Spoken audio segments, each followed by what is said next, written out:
Mateus capítulo 19.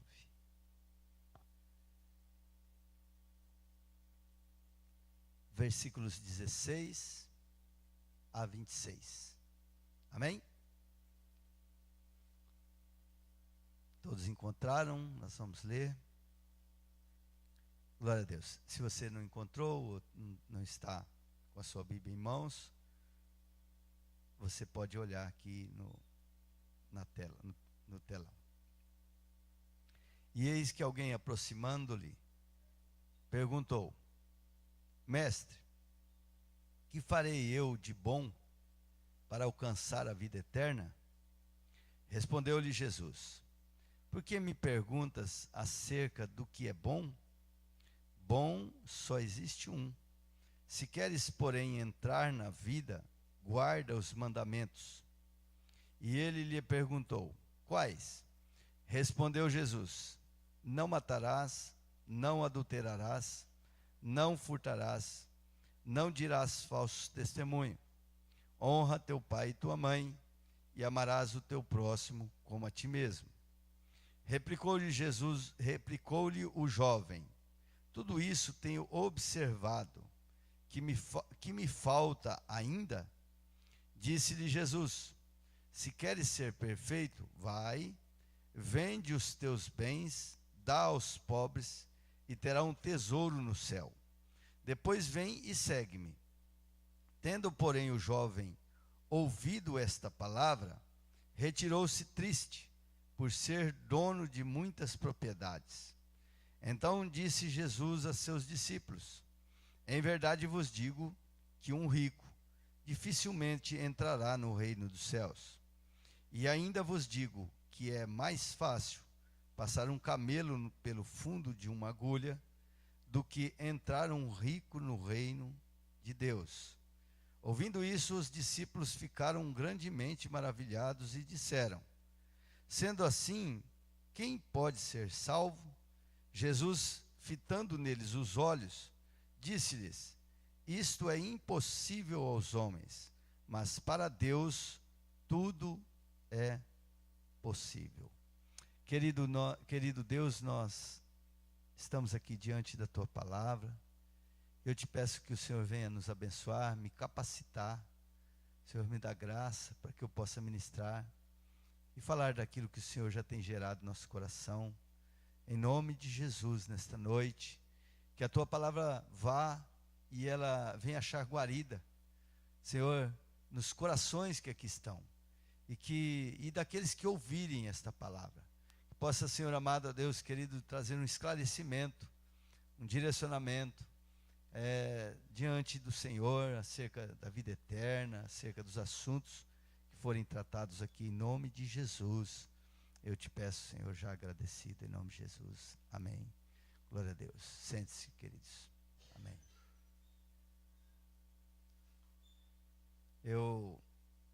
Uma certa feita, tive uma experiência. E uma experiência muito forte com a morte. Eu fui visitar uma pessoa no hospital, o irmão Vitor, esposo da irmã Terezinha, pai do Osmar.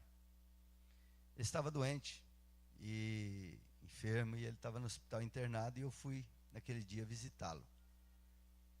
E por um instante a filha dele estava lá, e ela saiu e eu fiquei sozinho. E do lado do leito dele tinha um homem.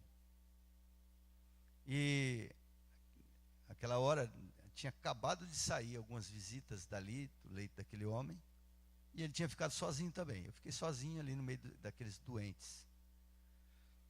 E aquele homem começou a repulsar, e eu, assim, na hora, eu fui impulsionado a querer orar por aquela pessoa, por aquele homem que ali estava. E eu percebi que aquele homem estava agonizando pela morte, para a morte. E então eu peguei, impulsivo, fui e comecei a orar e coloquei a mão na cabeça desse homem.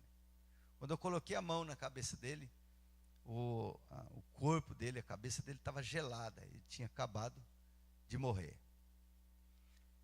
E ali é uma coisa interessante, a morte, ela sempre chamou a atenção de todas as pessoas, porque na verdade Deus não criou o homem para morrer. Por isso nós lutamos para a vida. Deus criou o homem para viver eternamente. E assim o é. Porém, por conta do pecado, a morte se instalou, a morte física, que representa também a morte espiritual, que é morte nada mais é do que a separação, ela representa a separação. Mas ela é algo que intriga muito. E é um tema, querido, que assim mexe muito com todas as pessoas, inclusive conosco. Mas em todas as religiões, né, tantas coisas, tem as teorias para a morte. Tem várias teorias para a morte. E é um tema assim muito intrigante mesmo, porque é algo assim incrível, porque a morte, assim, eu estou aqui, né? Mas se eu cair aqui e morrer, eu não estou mais, né? Não estou mais, não vou estar mais.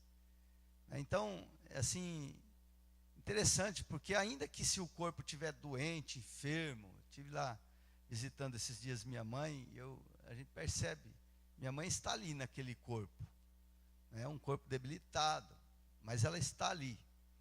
Mas quando a pessoa morre, aí você já logo percebe que aquela pessoa é algo intrigante, porque a pessoa está num instante ali, e daqui a um outro instante, ela não está mais. E eu queria meditar um pouco, não é hoje, a gente queria meditar um pouco sobre isso. E isso é interessante, porque este jovem que nós lemos aqui, esse texto, fala de um jovem que tinha uma condição financeira, que tinha muitos bens, muitos pertences, e certamente ele preocupado também, muito provavelmente ele tenha visto alguém morto. E como nos dias de hoje nós temos várias teorias, naquela época existia duas teorias muito fortes. Uma das teorias era dos fariseus. Eles criam na ressurreição. Eles criam que a vida não terminava ali naquele momento que se morria. Mas tinha linha muito forte dos saduceus.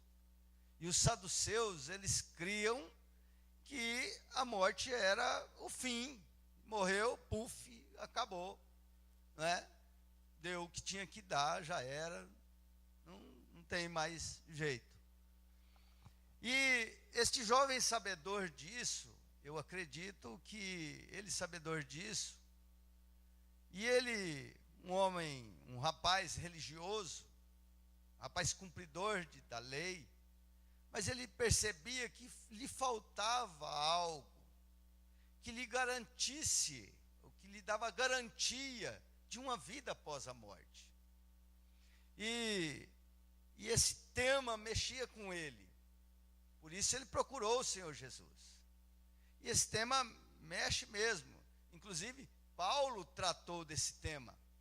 Paulo, em duas ocasiões, ele trata desse tema para nós que cremos, não como saduceus, mas cremos como os fariseus, que existe a ressurreição.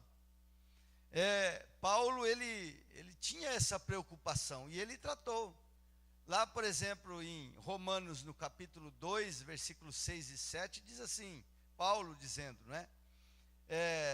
que retribuirá a cada um segundo o seu procedimento, a vida eterna, os que perseverando em fazer o bem, procuram glória, honra e incorruptibilidade.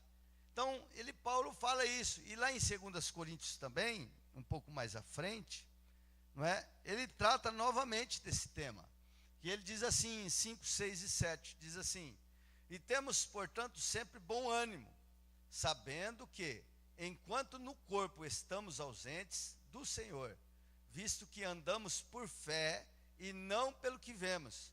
Entretanto, estamos em plena confiança, preferindo deixar o corpo e habitar com o Senhor. Então, Paulo, ele trata desse tema, a igreja dos Coríntios, a igreja dos Romanos, não é? Porque é um tema realmente que deve ser tratado. Por quê? Porque eu não só vi aquele homem morrer, não é? Mas eu acredito que todos nós aqui passamos por situações semelhantes, de ver alguém morto. E não só vimos, mas nós vamos ver e vamos passar por essa condição. Então, é um tema que às vezes a gente é meio relutante em debater, mas é muito importante, não é?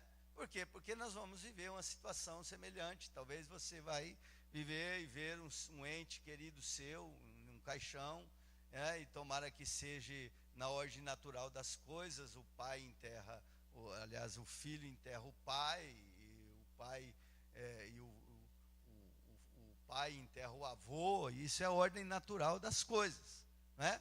Porque duro é se for o contrário às ordens naturais, com grande tristeza e dor que um filho ou que um pai deve ter de ter que enterrar um filho, não é verdade? Então, diante disto, queridos, e diante desse texto, à luz da palavra do Senhor, eu quero meditar com os irmãos qual o nosso destino. O que o texto fala sobre o nosso destino, ou destino, o que aquele jovem buscou em Jesus, né? Um direcionamento para que ele tivesse a vida eterna.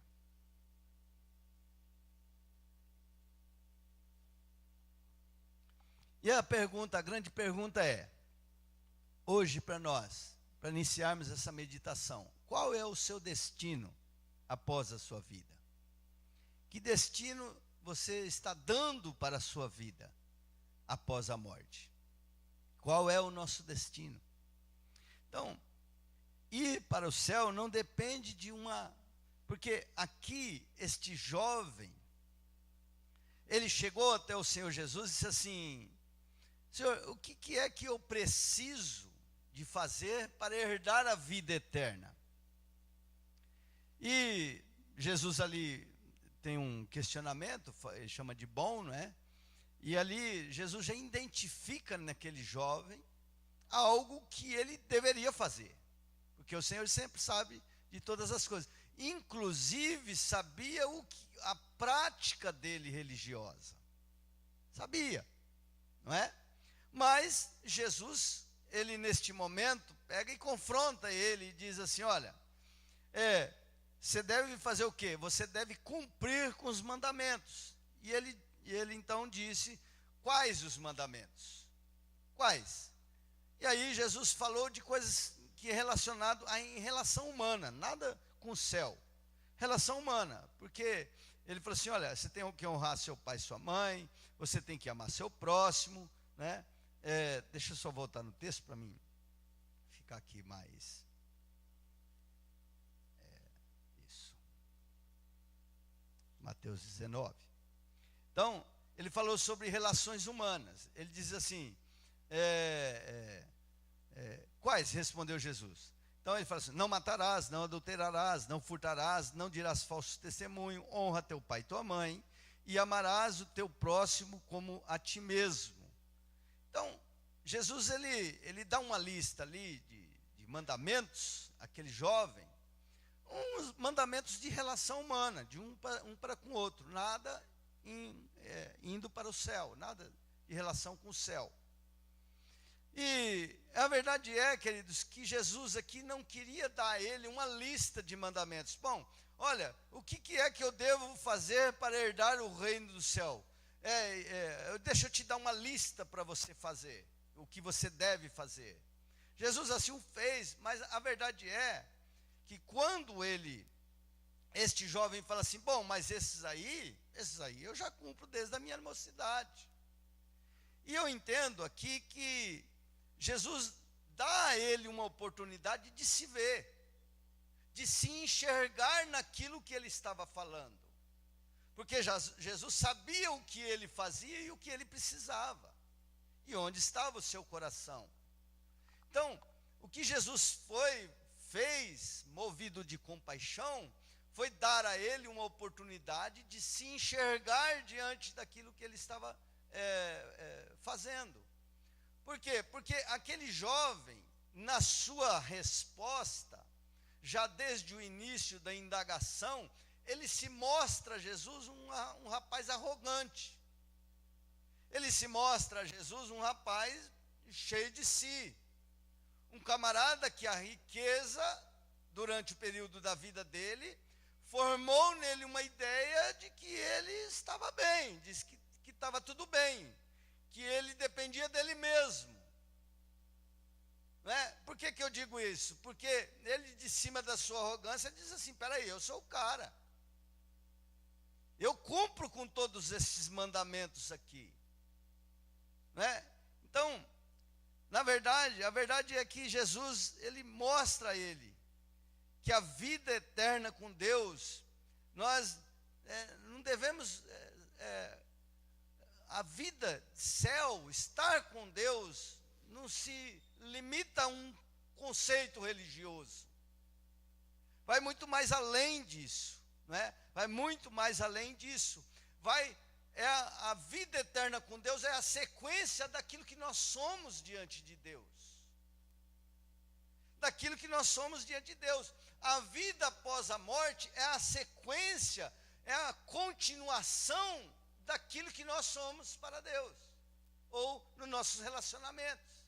Não é? Porque a verdade a Bíblia, ela define céu, ela diz que céu não é necessariamente um lugar, um espaço físico. Céu não significa necessariamente um espaço físico lá no céu, porque às vezes lá onde nós imaginamos um céu, né? Mas é um lugar, queridos, onde onde Jesus está. Porque a verdade é que às vezes nós pensamos em ir para o céu e logo pensamos na definição de céu lá em Apocalipse, sobre as ruas de ouro, sobre muros de jaspe e tal, isso, né? Mas a verdade é que o céu, ele é sempre o reino de Deus, ele não constitui-se num espaço físico. O reino de Deus, o céu, ele é aonde Jesus está, é céu. Lá nos céus, onde nós imaginamos Jesus está, lá é céu, porque Jesus está lá. Porque se Jesus não estivesse lá, lá não era céu. E a verdade é que nós temos um conceito de vida eterna, nós temos que fazer isso aqui e tal. Não, mas a verdade é que o céu é uma vida de relacionamento com Deus. Se você tem uma vida de relacionamento com Deus, então você vai ter uma sequência após a morte, e a sequência após a morte é estar com Cristo para sempre. Mas se você não tem uma vida de relacionamento com Deus, a sua estadia no céu vai ser muito chata. Você estar no céu não vai ter graça. Porque o que eu quero dizer é o seguinte: o céu, ele é constituído de relações, de relacionamento. Porque por exemplo, se você tem uma vida aqui onde Jesus não tem graça para você, se você vem para a igreja porque alguém pede para que você venha e você vem agradar a isso, se você vem empurrado, se você vem emburrado, mas a verdade é que você não desejaria estar aqui, não é? Então, esse tipo de relacionamento, esse tipo de conduta, de parâmetro seu para a sua vida, ele não vai te conduzir para o céu. Ele não está te levando para o céu, para junto de Jesus. Porque estar com Jesus é você manter uma vida de relacionamento com Ele. É você desejar estar com Ele. Então, se você tem um relacionamento com o mundo, por exemplo, e você vem para a igreja, por um desencargo de consciência, você vem, você faz alguma coisa, porque alguém te pediu, porque... Não, então, para Deus isso não interessa. Porque Deus, Ele constitui um relacionamento de amor. Quem está entendendo diz amém. Amém, queridos? Então, o reino de Deus é um reino de relações. O reino de Deus é um reino de relações. Então, se alguém não desenvolve esta relação de comunhão com Deus, com certeza não vai no céu com Cristo, ou não vai para o céu com Cristo. Se vir a igreja é um peso, se você vem e faz alguma coisa no reino de Deus, isso é um incômodo, não é? Então, se você acha que caminhar, você pode caminhar sozinho, independente daquilo que Deus quer, daquilo que Deus te conduz, daquilo que Deus tem para nossas vidas na palavra de Deus, então nós não vamos para o céu. Porque o céu depende de uma relação íntima com Deus. A nossa conduta, o céu é uma continuação da nossa relação aqui na terra. Quem está entendendo diz amém. Então, se você tem uma relação aqui na terra, com aquilo que tem parâmetro, qual é o parâmetro para a sua vida? É Jesus, é a palavra de Deus, é aquilo que Deus tem para a sua vida, ou é as suas próprias, você mesmo, seus desejos, as suas vontades? Qual é o parâmetro para a sua vida? Se o parâmetro, porque eu vejo assim, às vezes as pessoas, né, faz de tudo para outra vir, para outra participar, e você tem que, né, mas aquela pessoa, aquilo na verdade, aquele parâmetro, e aí a pessoa está totalmente indiferente com as coisas de Deus, está totalmente indiferente com Jesus. Jesus é um bobão para ele, Jesus não é nada para ele, para ela ou para ele, né? Não é nada. Então, uma pessoa como essa, ele não pode morar no céu, porque o céu não vai ter graça. O céu não vai ter graça para essa pessoa. Porque se o céu é um lugar de relações, e o relacionamento com Deus é um relacionamento de amor, é um relacionamento de perdão, é um relacionamento de bondade, de abraços, de estar, não é? De relação com o necessitado, de perdão, de liberar perdão, de pedir perdão. Se é um relacionamento como esse, e nós não queremos isso para nós aqui, então nós não estamos nos conduzindo para lá. Porque aquele jovem, ele tinha como padrão de vida, ele tinha como baliza para a sua vida, um relacionamento religioso, mas pautado em algumas coisas pautado naquilo que ele possuía. Por isso, ele então sai da presença de Jesus, né? Então, o nosso relacionamento com Deus, o céu verdadeiramente é um lugar de se relacionar com Deus, é um lugar de estar com Deus, não é um lugar de peso, não é um lugar, se você vem e se você tem um relacionamento com Deus, é um peso isso para você, é um peso a igreja, é um peso isso, é um peso aquilo, então o seu relacionamento está errado, você não está se conduzindo para o céu, pelo contrário, o relacionamento com Deus é o relacionamento de Salmo 122, queridos. Alegrei-me quando me disseram, vamos para a casa do Senhor. É o salmista dizendo assim, vale mais um dia na porta dos seus atos, do que 1 ano, 1000 anos longe. Na casa do meu pai até os pardais acharam guarida. para a sua morada. E a minha alma anseia, deseja. Isso é o relacionamento de céu, isso é a conduta nossa que nós temos, que nos conduz para junto de Cristo. Então o reino de Deus é um reino de relações. É um reino de relações. Então, tem um conto, né? Um conto que diz assim sobre dois irmãos gêmeos. E esses dois irmãos, os dois foram criados da mesma forma, mas um foi para a igreja e ele gostava da igreja, amava estar com os irmãos, amava a obra de Deus. E o outro foi para o mundo, por algum motivo eles se distanciaram, e o outro foi para o mundo e gostava da balada, gostava das drogas, gostava da mulherada, gostava da cachaça. E ele vivia assim, pautado nisso. E eles, um dia na faculdade, eles programaram um passeio de barco. E alguém programou um passeio de barco e dividiu, separou quem era cristão e quem não era, né? O barco daqueles que eram cristãos e o barco daqueles que não eram.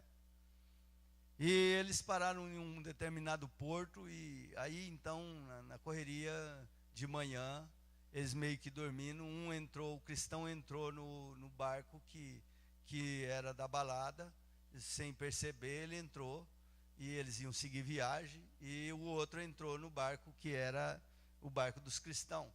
E aí eles passaram o dia todo fora. Quando voltaram, aí perguntaram para aquele rapaz que era cristão. Ele falou assim: e aí, o que você achou de passar um dia aí nesse barco e tal? Disse: se existe inferno, o inferno é dentro desse barco. Porque ali eles bebiam, eles farravam, e foi o dia inteiro naquela farra, naquela coisa toda.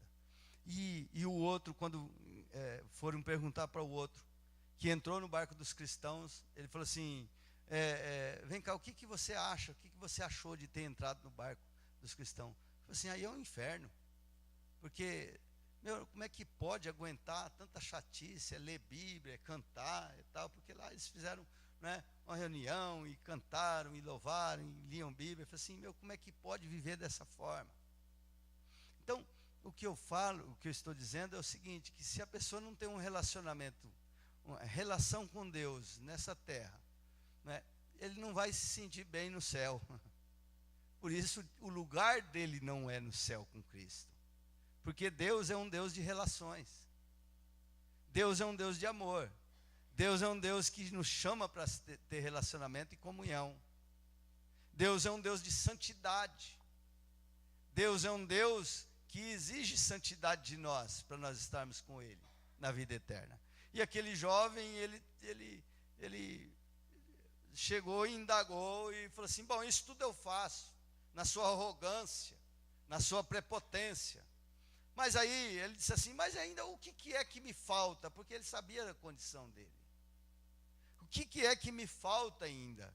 E Jesus disse assim: vá, vende tudo o que tem e entregue aos pobres. É interessante que aqui em toda a Bíblia você não vê ninguém, nem Paulo, nem os profetas, ninguém pedindo que venda tudo o que tem para entregar aos pobres. E a verdade é que nós não fazemos apologia à pobreza, não, de forma nenhuma. Mas aqui é interessante esse texto, porque se o Senhor Jesus quis mostrar a ele, através dos mandamentos, quem ele era, que ele era um arrogante, religioso arrogante, aqui também Jesus dava a ele uma oportunidade de mostrar a ele aonde estava o seu coração. Dava a ele a oportunidade dele ver quem era realmente. Então, o fato é esse, né? Ele tem aquele jovem, estava dando a ele essa oportunidade,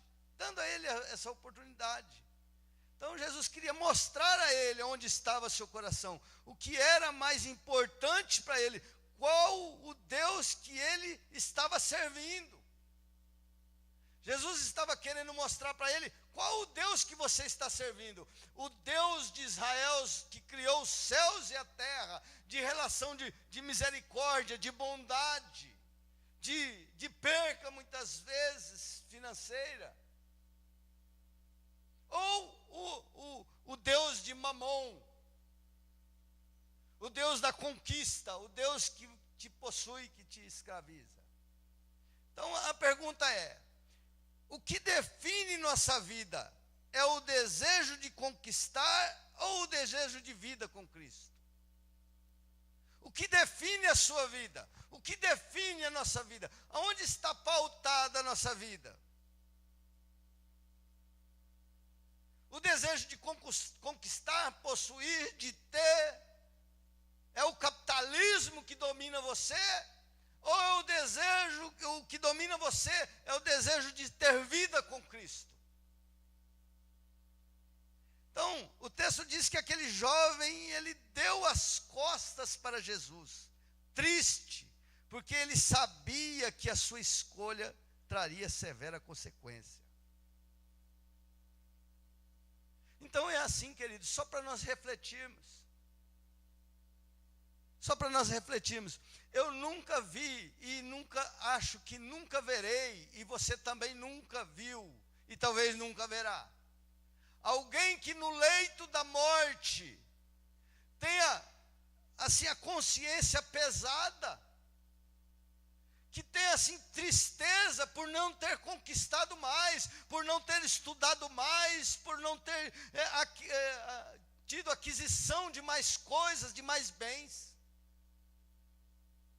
Mas eu tenho certeza, querido, que nós vamos sempre estar pautados e vendo o seguinte, que no leito da morte, na agonia da morte, a única coisa que as pessoas desejam no coração é de ter amado mais, de ter podido conviver melhor, de ter podido se entregar mais às coisas de Deus. Então, onde é que está pautado a sua vida? Qual é a balística da sua vida?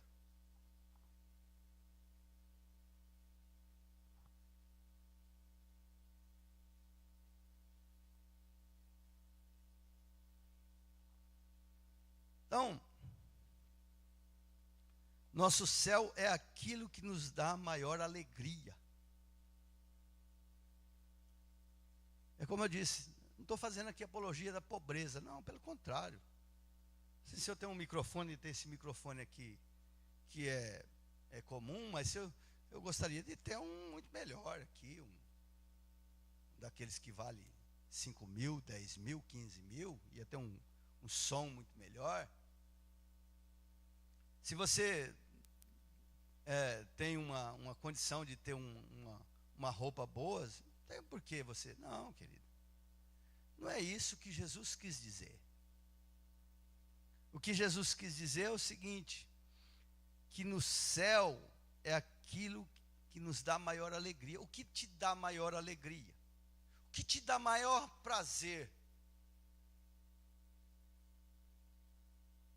O que dá maior prazer é as conquistas? Ou é você ter uma vida com Cristo?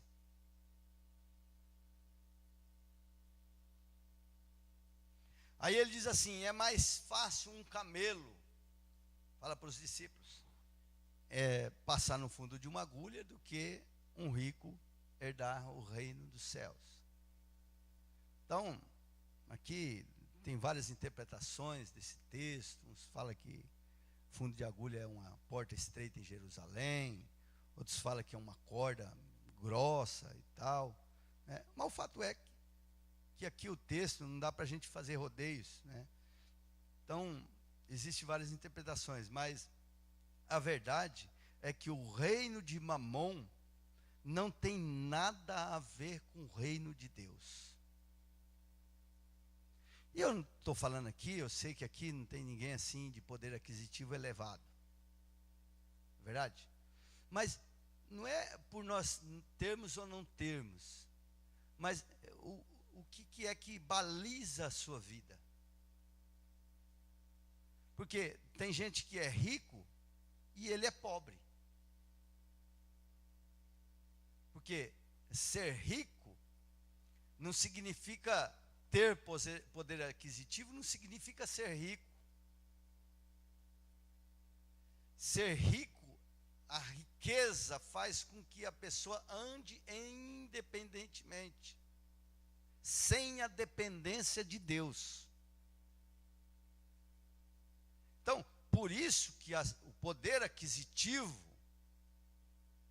realmente, ele faz com que as pessoas andem independente. Porque ele traz uma falsa segurança. Ele traz um falso poder.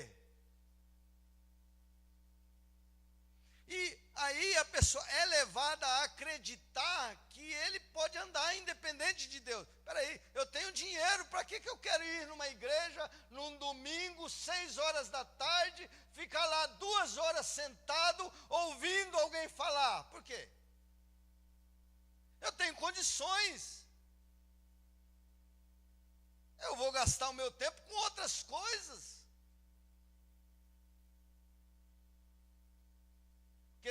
E tem pobre, tem pessoas que não têm poder aquisitivo, e ele é rico. Ele é rico porque ele acha que pode andar independente de Deus e pode conquistar o que precisa com o seu braço. E até conquista, queridos. Mas o rico é aquele que anda independente. Eu não dependo de Deus. E o pobre é aquele que depende de Deus. E isso, querido, tem muitas pessoas que são milionários, que são pobres, que reconhecem que são dependentes de Deus em tudo. O salmista mesmo, Davi, ele fala assim: eu sou pobre e necessitado. E olha que ele tinha dinheiro, né, irmãos? Mas ele com a sua boca fala: sou pobre e necessitado. Então, a verdade é que esse jovem tinha fundamentado a sua vida em posses, em dinheiro. Ele estava baseado a sua vida a partir do dinheiro. E ele não podia ter compaixão por causa da ganância. Então, vender e entregar aos pobres, Jesus estava dizendo para ele: melhor é você andar em compaixão, em relacionamento de amor, de compaixão, de entrega, de ajuda ao seu próximo, do que você ter tudo isso, meu querido. Porque a riqueza traz uma falsa segurança. E Jesus tentava rebater isso e mudar o conceito disso, porque era um conceito judaico, que quem tinha muito dinheiro era o que era abençoado. E até os dias de hoje existe esse conceito, né? A pessoa tem muito dinheiro, então ele é um abençoado. Ele não, né, ele tem a bênção de Deus na vida dele. Pode ser que sim, não estou dizendo que não. Claro que Deus é um Deus da prosperidade, Deus da bênção. Mas a nossa vida não pode estar pautada nisso. A nossa vida tem que estar pautada na compaixão,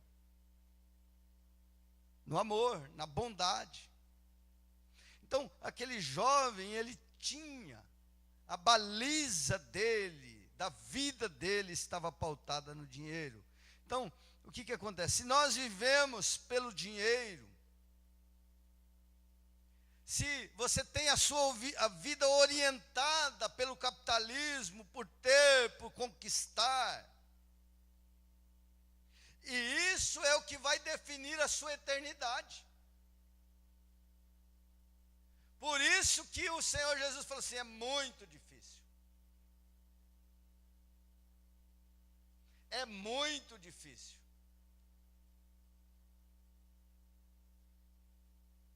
Então, a pergunta não seria qual o nosso destino, feita inicialmente, propositalmente. Qual o seu destino? Não. A pergunta correta é: com quem eu vou estar na eternidade? que lado eu vou passar a minha eternidade? Qual é o reino que vai dominar na minha eternidade? De Deus ou o reino de Mamon?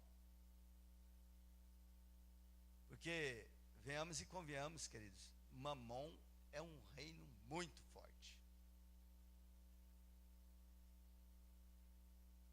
As riquezas fascinam. As conquistas levam as pessoas ao extremo.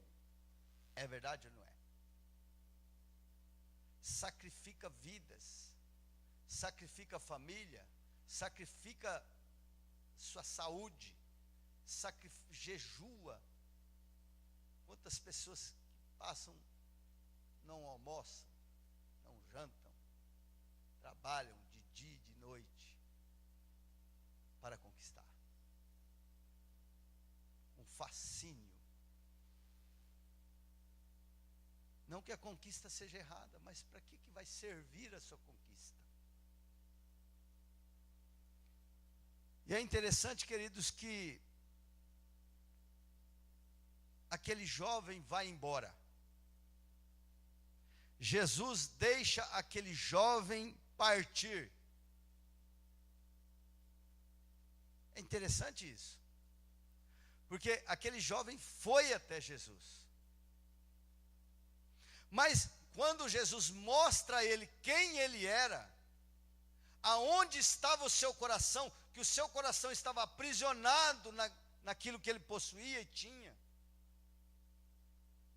e que a sua religião era uma religião prepotente, arrogante, que não abria espaço para o reino de Deus e para reconhecer Jesus como Messias verdadeiramente, e isso se dava entre os fariseus e saduceus, os religiosos da época.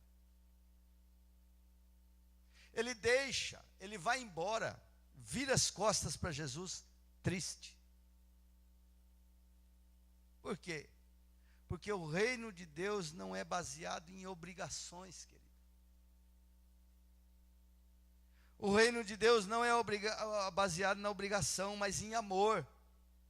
Aquele jovem estava ali egoisticamente para tentar garantir uma posição, uma condição de vida eterna, uma esperança de vida eterna, egoisticamente. Mas no fundo não tinha nenhum interesse em amor pelo reino. Não tinha. Jesus deixa ele ir. Deixa ele ir, porque o reino não é uma troca de interesses, querido. O reino de Deus não é troca de interesses. O reino de Deus, ele tem que ser baseado em amor. Eu venho, mas espera aí, não tem muito nada o que oferecer, mas eu gostaria de garantir isso. Não, para mim não interessa.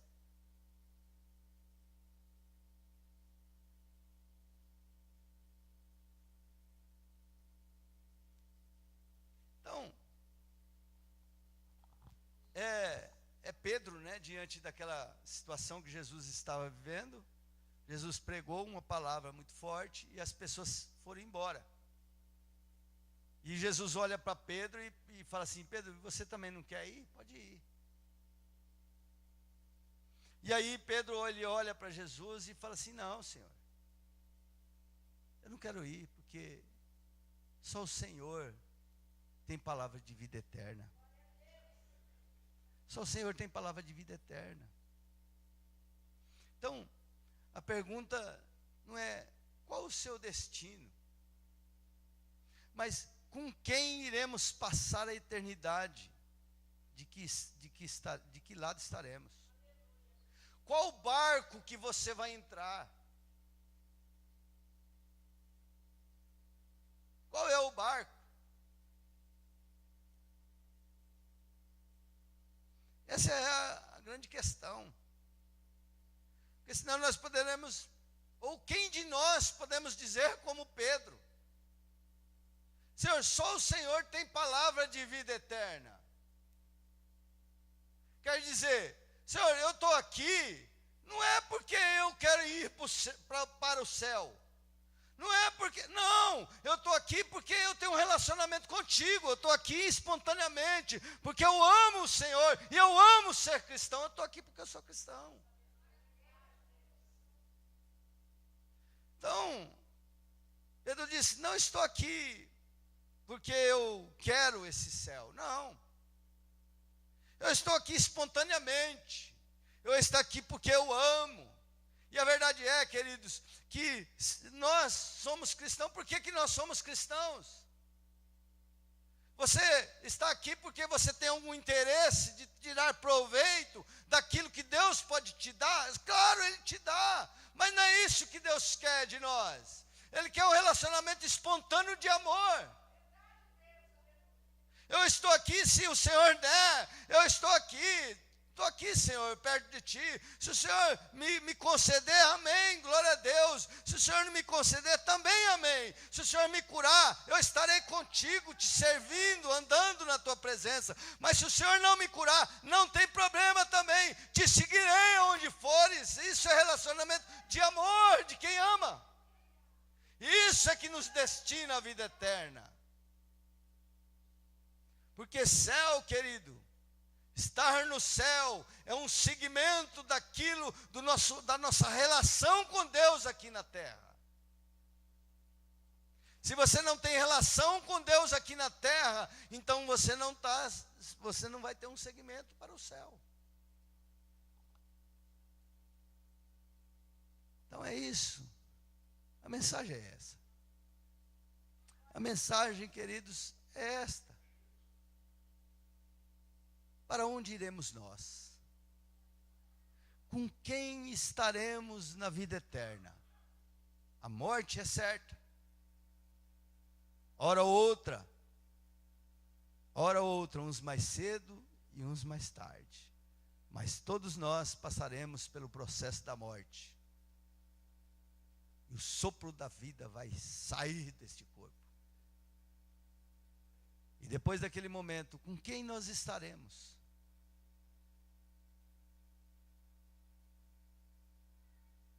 Aquele jovem, o que eu preciso, Senhor? O que eu preciso? Jesus disse assim, você precisa ter um relacionamento comigo. Você precisa de perder este mundo para ganhar a vida eterna. Nós precisamos ter um relacionamento. Este relacionamento nos conduzirá para a vida eterna, para o céu. Fica de pé, vamos orar, em nome de Jesus.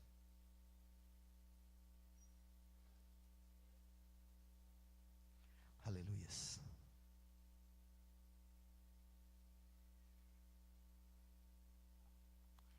Glória a Deus. Amém? Quem entendeu a palavra diz amém. Glória a Deus.